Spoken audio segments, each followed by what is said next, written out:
acoustic of his. Oh yes, you can go on YouTube and find some of them. Some of him and Haley Williams. Yeah. Actually can get me a little bit emotional. His voice is very, very good. I get super affected by music, so in fact, almost anyone can make me emotional when it comes to music. And I love acoustic versions of stuff. Rusty and I used to have a relationship where we would just send each other the YouTube videos of acoustic music that we listened to throughout almost our entire time casting the LPL and OPL together. Shoutouts to Rusty, currently at work at the OPL, as Kingzone are currently at work in the enemy jungle. But all the vision is going to get cleared out, but it was there to begin with, meaning that Kingzone aren't going to catch Afreeca unawares. And in fact, Afreeca respond with a red side invade. And now Afreeca, they're going to try to just avoid getting picked off or having anything catastrophic happening early on. As Kingzone, they were looking for some action, not going to find it. Cuzz might start inside of Dread's red side jungle and then transition up, and that would be towards the most volatile lane, which is the Camille Aatrox. Yeah, pretty comfortable here for him to do so, because they do have so much vision available, and you can see that Cuzz has decided that it's even okay just to go for this Raptor first. Remember, Yuumi, pretty strong. She gets 2 buttons at level 1. As soon as you get 2 buttons at level 1, you're feeling fantastic. It's why Karma's so strong level 1 also.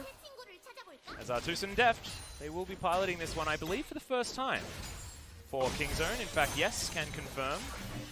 See how this one is going to go, whether they're going to be able to get Ezreal and Yuumi on the board as far as a combo. And I want to see how Ezreal and Deft and TusiN they do pretty are going to be are going to be able to pilot this bottom lane, because a lot of people are probably assuming that it might just get rolled over.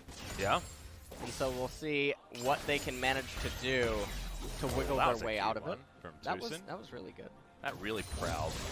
How about this? How about this? All right. An Ashe, Ketchum, Ezreal, and a Pikachu Yuumi. Oh, no, what you a need mod. Pikachu Cannon, dude. What? Cannon is Pikachu. We already have, maybe Yumi's Pichu. Or Skitty. That's really good. Okay. Or we need a Meowth skin. Mew. A Meowth skin and it's a little coin. Okay. The Prowling Projectile's a little coin. I like where you're going with this. Yeah. I really do. Although Mew looks like Yuumi a little bit more, even though not actually a cat, as Ucal and Kiin like fighting. Deoxys. True. You realize that? Yeah. What if this is actually just Pokemon? What's Rascal though? He's like something from Pacific Rim right now. Probably a new Pokemon. Is that Don't spoiler it. Oh wait, is this the new metal evolutions that we're gonna get? We're going full Digimon this time around on Pokemon. This is we got Sword and Shield spoilers happening here in the LCK broadcast. Stay tuned for more. This is the Nintendo E3 Direct. All right, Kiin not gonna get infernally chained as Cuzz is coming in. If Kiin continues this far up, it could be a huge problem. First Undertow is going to land. Hookshot. Kiin's waiting for it. Has to flash beforehand. And Kingzone will take that. This may not be the Kiin dominance that we saw in game number 2. He does have a CS advantage right now. He also still has 2 corrupting potions remaining, so he'll definitely be able to sustain in this lane a little while longer, because like we said early on, he passed up towards the most volatile lane, ends up finding a flash for himself, and now he's going for number 2. Okay, we're going to stall it out just for a moment, as that knock-up doesn't land there from Rascal, waits for his 3rd Q, doesn't get it. Kiin waits it out. Cuzz is going to go for a back. They would have to do everything perfectly there to kill Kiin. With Hookshot available, it's just really, really hard from this point in the lane.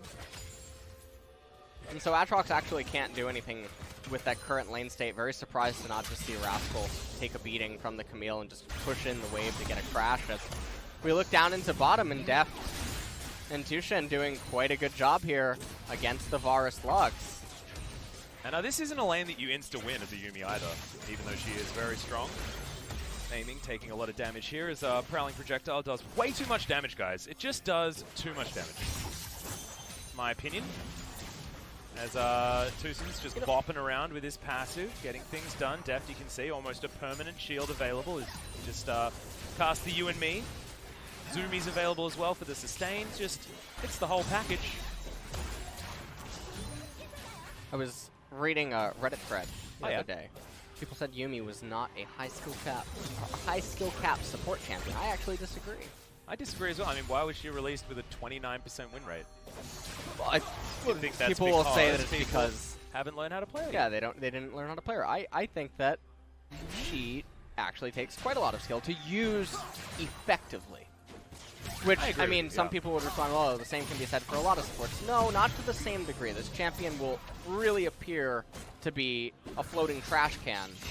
I think Assault's going to be in here. Ucal flashes to safety. Naehyun also. Aftershock no longer there. Teleport now on the Afreeca side. Cuzz still has flash. Is going to get one over the wall. As aiming teleported in from back in base. And is going to land the piercing arrow, but unable to lock down the kill. Oh, now Dread spotted by this control ward. If that wasn't there, I have a feeling Cuzz would have just straight up been dead. As Rascal's now winning in this matchup after a back. Didn't have to use the teleport either, as Kiin will have to utilize his. Okay, dust settling, but this game is way closer than game number 2. Remember, it was about 7 minutes in, and we were having conversations about, you know, go next. This time around, we're 9.2 apiece. And nothing really eventuating when it comes to the kills, but they have been attempted. Still, fast and loose style, but the answers here being held for both teams. This is so exciting. I'm actually really looking forward to seeing how Deft and TusiN navigate the rest of this laning phase as we move to ultimates. Yeah. The last chapter is so powerful when you can land a guaranteed True Shot Barrage over 2 members, but the value you get out of the shield from Lux is gigantic when that ability is flying through, as Rascal finds himself a cute knockup. So far the game is definitely much slower than game number 1 or 2. And Aatrox not really accomplishing all that much with the advantage he was handed early on. Camille's flash is going to be up here just a moment's notice. I just think as soon as Rascal isn't straight up losing the lane, though, you're feeling pretty happy. Yeah, probably feeling much better. Yeah. Prowling projectile once again goes out, but not wanting to clear up too many minions that Deft wants to get his hands on. Olaf still up here towards the top side of the map. As Cuzz notices that there's no vision. Rascal comes on in to see whether there is a control ward towards the top side. Of course, not going to be there, but the Olaf not going to find an inroad as the lane is pushed very far forward here. This is more of a Rascal champion top lane Camille. Let's hold my thought. There's the abscond landing. Naehyun thinking about the ultimate. Not going to be able to find it as there it is. Glacial Prison comes out, but the exchange of kills. Junglers, the only ones remaining. As Dread was able to finish off the mid laner for Kingzone. But with how that lane was going, you'd have to say it works out pretty well for Kingzone. And Cuzz is also the one that got the first blood. That's true, yeah. So, quite good for them there. Clown Dragon being the first one of the game is not the super highest priority, but if Afreeca wanted to look to capitalize on it, now would likely be the time after blue. Also having extra movement speed for 3 melees that want to be getting in there and amongst it with Yumi's on their back. Actually, movement speed is at a premium this game. Cuzz moves on over. They don't want to give away their blue buff. It is taken by Dread though. Cuzz not able to get anything done. Ucal made his way through the jungle, surfing on some rocks. We're going to have a look at this one more time. Very chaotic gank in the mid lane. Yeah. Ucal trying to bait this out as he moves into Naehyun, knowing that Dread is coming over the right-hand side, but they were matched. And so in the end, Cuzz ends up getting the first blood kill right there. Very, very close. As Aiming and Senan. They got ulted from both members of Kingzone, but you've got now Dread moving his way forward. Doesn't have the ultimate. Piercing arrow goes wide, as does the light binding, and the back button is pressed by the Sedge. And I don't think we're going to find too many ganks here onto the Ezreal Yuumi. Very, very safe here on the bottom side. Another prowling projectile as Senan goes down pretty low. Doesn't have that shield available, but as more points go in it, it's just so dangerous as now Deft doesn't find the Mystic Shot. Arcane Shift is good though. Winter's Wrath doesn't do enough as that ult. That's huge at low levels, but not enough to kill Deft. And it's really close. He was almost within smite range. Yeah. Of just being able to be smited, and so Dread with a couple of missed opportunities so far this game. Very, very close calls. As now Clown Drake looks to be on the agenda. Kiin. He's walking down. Yeah, they want to try and guarantee this. But actually, Kiin's just going to waste some time. The Aatrox is going to walk back to lane as well, but has teleport in hand. could have matched Kiin's presence in the fight pretty instantly, as now Kingzone has started off this Dragon. Currently the advantage is there for Kingzone, as Cuzz locks down another Rift Scuttler. Prowling Projectile lands onto Senan. Comet just does so much work onto the Yuumi, as Afreeca Freecs once again pushed away in this lane. But you can see, Aiming's been farming very, very well on this Varus. True Shot Barrage, Senan. He finds out that Ezreal also does a lot of damage with his ultimate, as it cruises on past into the fountain. And now with the crash, they have tempo advantage. Cuzz looking to convert this into a Cloud Drake capture.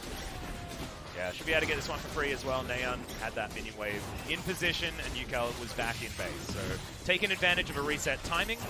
11 minutes on the clock. Shelly's been alive for a minute. No one has looked at her just yet. Afreeca now moving up to see whether they can challenge the vision that is already in the form of 2 control wards for Kingzone. Ucal just looking for any wards around. Manages to find himself one. The impressive thing this game, though, is that Rascal is not hemorrhaging in the top lane. Yeah. And so that is a very, very big upside. The really interesting thing to me is the fact that Deft didn't take teleport. When you've got Yuumi, the teleport is so much more high value, especially in the early levels. TusiN gets a free back at the same time as Deft, if that is utilized, but needed to have the cleanse to play more aggressively. And now Afreeca move over to Shelly and take her down without a fight. Yeah, at 12 minutes too.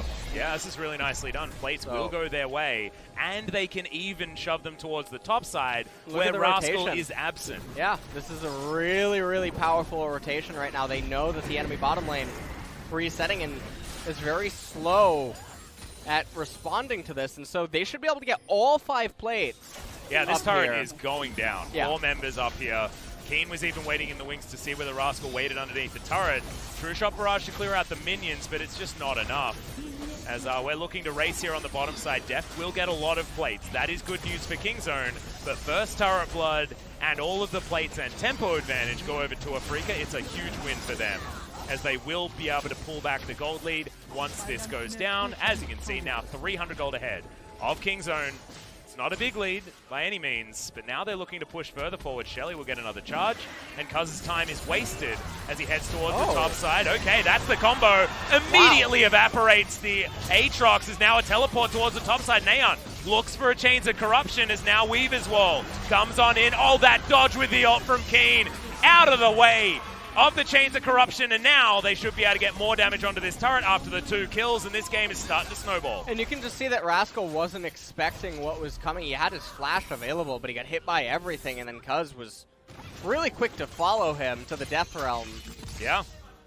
It really is one of those moments. It looks like those movies, almost comical, where the piano falls out of the sky and just smacks them. I think that was Zombie Kill of the Week in Zombieland. Really weird. He doesn't get the last plate or the turret. Yeah, just letting it kill the minions. You can see the question mark pings. I don't think that that's signaling that he's missing. I think they're wondering what was he doing. Maybe. You see those in solo queues quite often. You can just see Rascal. You can see by the way that Afreeca is posturing that they're intending for something like this, and he's not playing around it. No. Based on where he was standing. And so, even though there's other Kingzone members on the horizon, they're just not able to be here in time. And also, Ezreal doesn't have teleport. He took the cleanse, primarily just because the Varus, the Lux binding, and also even the Sejuani ultimate. You want to be able to have that for the mid-game, late-game transition. It's going to be more valuable than the teleport, and I think they managed the laning phase phenomenally. But Afreeca now find themselves to 1.3k gold lead. Yeah, they do.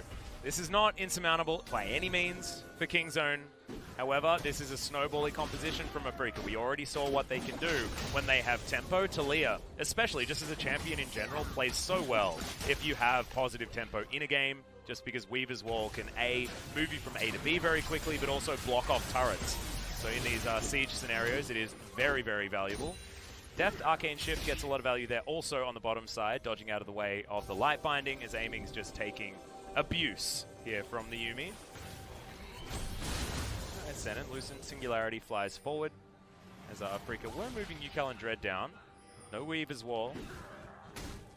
As Cuzz just using that undertow, scouting things out. Rascal taking down a Raptor camp, just trying to get himself further ahead in the CS department. There's the last chapter as aiming. Changes position. Growling projectile, lots of damage. Undertow lands onto him. There's no devour this time, as that is a huge amount of damage. It is going to be a 1-for-1 though, as the Glacial Prison comes in. Senan flashes at the right time and now teleports from both teams are coming in.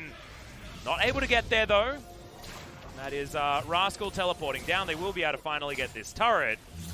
KingZone going 1-for-1 is not what they wanted with that another really, really questionable teleport. Because he definitely did not need to leave top lane for all of this. He's trying to find his way in. Dread volley doing some damage here as Dread has to use the Arctic Assault defensively. Tower is a hair's breadth away from going down anyway. The KingZone once again cannot find any targets for this aggression, and it's Afreeca that are able to get everything when they make moves, and they're staving off KingZone at every turn. And here's the byproduct of Aatrox's teleport right now, is there is a giant minion wave that will just be stockpiling and go completely unused, and it's going to create a really bad lane state when there's no neutral objectives available on the map after this Clown Dragon goes down. And yeah, it's going to be the second one for KingZone, as an open Drake will spawn next, but there's so much experience in gold that is just waiting to be funneled into one of the primary carries in top now. Yeah. Well, we'll see who goes up there to get it. I have a feeling that Kiin's going to want it, but Ucal is vying for that position. As we have a look at this one more time. Light Binding was good.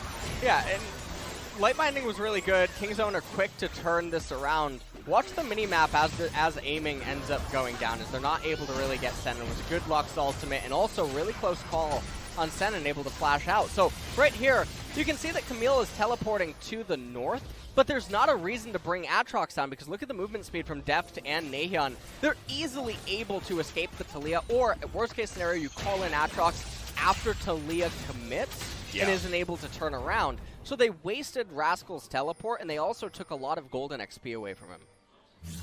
Well, Rascal now has found himself Dread, doesn't get that knock up, so the Infernal Chains doesn't pull back, so not a lot of damage here onto the Sejuani this time around.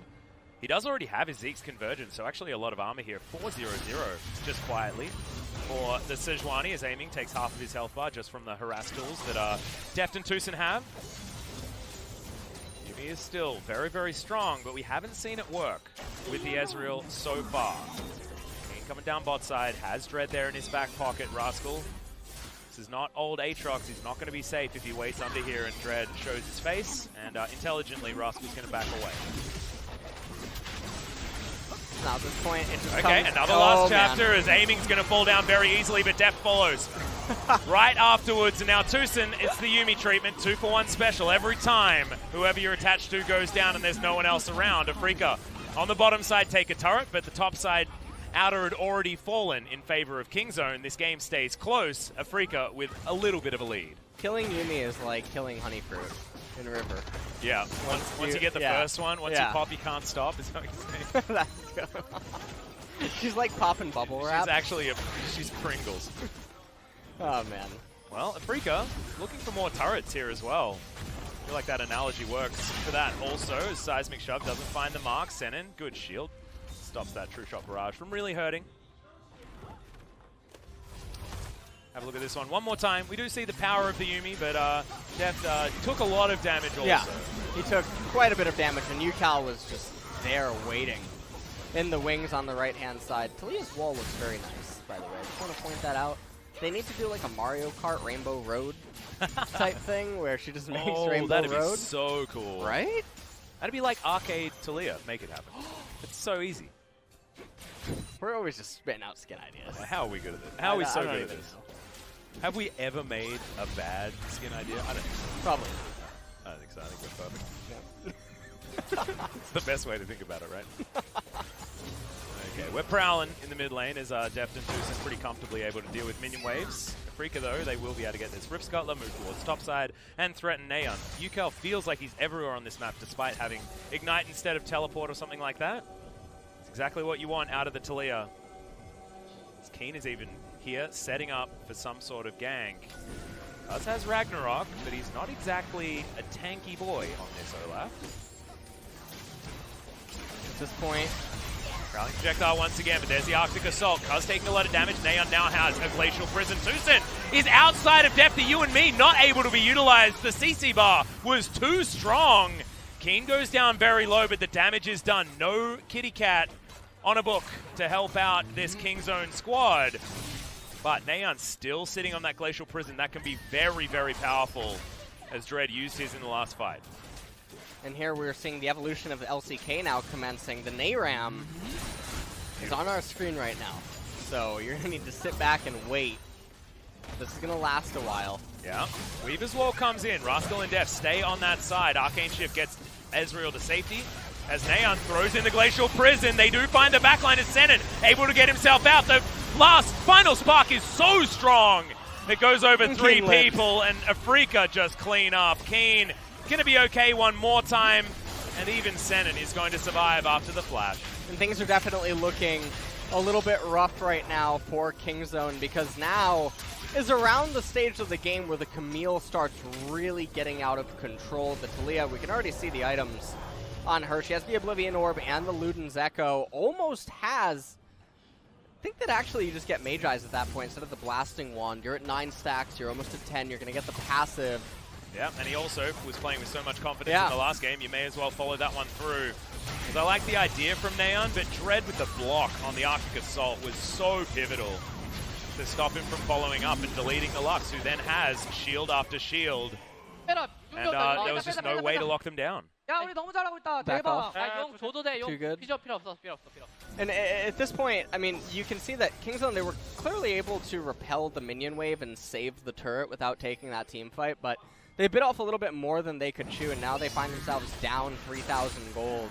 And with an Ocean Dragon being the one on the map, it's not something that, even if they manage to win it, is going to magically increase the percentage chance that they can win this game. This, however, is not an unwinnable game state from the Kingzone side. It's not like game number 2. So they can still make their way back in, but Afreeca have just been making the smarter decisions. Right now it feels like it's not necessarily Kingzone out of it, but if Afreeca still play the way they've been playing throughout the rest of this game, it's not likely that they're able to answer just because of the form that Afreeca are in here today. And at this point, Deft just trying to continuously farm up. Well, here goes Dread. We've found another ultimate, as that last chapter was not the one that you wanted. Naehyun is going to go golden, but the Olaf is just obliterated inside. The Hextech Ultimatum, Afreeca will take an afterthought turret. Kingzone losing their jungler and their AD carry. It's not a lot of poke if Afreeca decide to start off this Baron. They're definitely turning their sights towards it. Blue Trinket Ward ends up being eaten, and there should be realistically no response from Kingzone. Aatrox can go over that wall, or he can just go around it. Yep, walks around. Naehyun comes in, but gets hit by the light binding. I don't think they're going to be able to grab this, as the smite is just too strong. Naehyun, Winter's Wrath is there. Final Spark obliterates the Sylas. Senan's actually doing a lot of damage. Does have himself the Athene's Unholy Grail at the moment after his Frostfang upgrade. Let's just take another look at this. Ezreal can't afford to go down, but they managed to land everything on him, and he's just annihilated from the fight at the very beginning. He's the most important part of the Kingzone team composition because of how slippery he is against the skill shots on the side of Afreeca and how much damage he can actually offer. So when he goes down early, it's near impossible for Aatrox to get any of his resets off. Olaf is basically a sitting duck, and Sylas is just a glorified Olaf at that point. So pretty impressive that Afreeca managed to lock down the Ezreal as well when he has Cleanse, took that over the teleport, and Mikhail's Crucible is item number 1 for TusiN as well. So that's the choice he made. That's what he's going to turn his Chalice into instead of the Athenes on the Yuumi that a lot of Yuumis have been picking up. He's going for his Ardent Sensor now, but hasn't quite completed it. Now Kingzone diving on forward. There's the last chapter onto aiming. Chains of Corruption do go wide. Lucent Singularity's there to slow them down as Cuzz looks for his opportunity. Dread is just gigantic though. Dives into the back line. Has so much control. The flash out from Deft. Now trying to turn it. The initial salvo not quite there, but Ucal finds it with a flash in the end. True Shot Barrage over 3. It's just not doing the damage that you want from it. 3 items there onto the Ezreal, but he's going to need so much more to stop this 5-man push from Afreeca with a Baron buff from locking down this inhibitor turret, and it's just not there. So this is going to go down. Afreeca Freecs dominant 8,000 gold in the lead at 25 minutes. And at this point, with the mid inhibitor busted wide open, 7.5k gold lead almost now for Afreeca. Things are looking pretty dim. Oh yeah. Right now, and there's no Jin in this game. No, it is it's not a good time. Not for King Zone. For the lights to go out, as that's going to be another turret falling. And if you're a King Zone fan and you're wondering, well, how do we win this? Well, Deft has to go hero mode. Oh, that's the only way for them to come back in. They don't really have pick potential. Their team composition is so face up and also immobile. And now we've got another last chapter. King Zone might actually have found the team fight that they're looking for. Senan stunned for a really long time, and that's going to be the hijacked prison to come out. 2 quick picks. It is the Dragon going over to the Afreeca Freecs, but that's all they're able to get from that. And now, King Zone with some reset opportunity. It is still a game well and truly in Afreeca Freecs' hands. This is a good sign, though. We're taking another look at how this all transpired, and it's Deft and TusiN getting a little bit overeager. You can see Ucal on the right-hand side, Dread with the flank onto Deft, actually able to land the Sejuani ultimate. I really thought that Cuzz was going to be able to body block that, but apparently not so.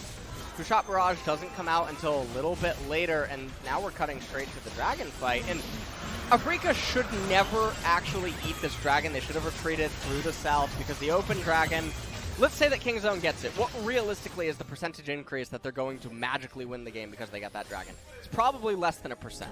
So the thing is, Deft got both of the kills and now finishes off his 3rd item. So Ardent Sensor now being built up. There are schools of thought where pumping a little bit more gold into the Ezreal at this stage of the game is going to help, despite the deficit. Yeah, but I see what you're saying. The only chance. Yeah. Afreeca Freecs didn't need to make that decision, but this is also not going to hamstring them too much. Still have a massive advantage. 2 items now on the Camille. Still also has her stopwatch. And Sejuani is a super monster. Quicksilver Sash completed for Varus. I really like that as the 3rd item of choice. He knows that he's already so unnaturally strong. He doesn't need to keep ramping damage. Damn, that is so many projectiles that just came out of what felt like 2 champions. It's like dodgeball. Yeah. I don't know whether learning how to dodge a wrench is actually going to help you in this scenario, though. Is that a Heimerdinger joke that I'm missing? That's a dodgeball joke. Oh, dodgeball joke? Yeah. You got to go back and watch that movie. It's a real good one. Kiin taking a bit of damage. That is the one lane that they have pushing in. Rascal's dealing with it at the moment. Prowling projectile coming forward. They're looking for Dread. Wanting to get rid of that engage potential from the Sejuani. There's the Weaver's Wall. Naehyun steals away a Chains of Corruption. It's going to trade.